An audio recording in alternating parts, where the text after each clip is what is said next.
कबीर दास जी एक महान कवि एवं संत थे। कबीर जी ने जाति पांति और धार्मिक रूढ़ियों की आलोचना की और समानता तथा एकेश्वरवाद का प्रचार किया।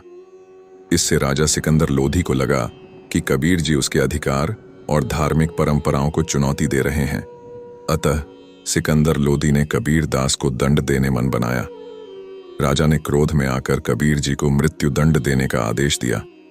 राजा ने आदेश दिया कि कबीर जी को हाथी के पैरों तले कुचलवा दिया जाए। कबीर जी ने इस आदेश को शांति से सुना और भगवान का नाम लेते हुए अपनी भक्ति में डूब गए। उन्हें पता था कि सच्ची भक्ति और प्रेम से ही भगवान की कृपा प्राप्त होती है। जब कबीर जी को हाथी के सामने लाया गया तो उन्होंने अपनी आंखें बंद कर लीं और भगवान का नाम जपने लगे। जैसे ही हाथी कबीर जी की ओर बढ़ा, भगवान ने हस्तक्षेप किया और हाथी अचानक रुक गया। वह कबीर जी के चरणों में गिरकर प्रणाम करने लगा। यह देखकर वहां खड़े सारी जनता, जनार्दन एवं सैनिक आश्चर्यचकित हो गए। लेकिन सिकंदर लोधी का गुस्सा तो जैसे 7वें आसमान पर पहुंच गया और उसका आदेश हुआ कि कबीरदास को आग में जीवित जलाया जाए।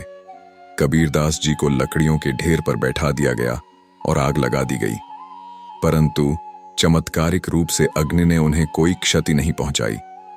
कबीरदास शांत भाव से भजन गाते रहे। यह देखकर दरबार में उपस्थित सभी लोग अचंभित रह गए। राजा भी यह दृश्य देखकर हैरान रह गया और उसे अपनी गलती का एहसास हुआ। राजा ने कबीर जी से क्षमा मांगी और उनकी भक्ति की शक्ति को स्वीकार करके उन्हें प्रणाम किया। कबीर जी ने राजा को क्षमा कर दिया और कहा कि सच्ची भक्ति और प्रेम से ही भगवान की कृपा प्राप्त होती है। कबीर जी ने कहा, भगवान हमेशा अपने भक्तों की रक्षा करते हैं।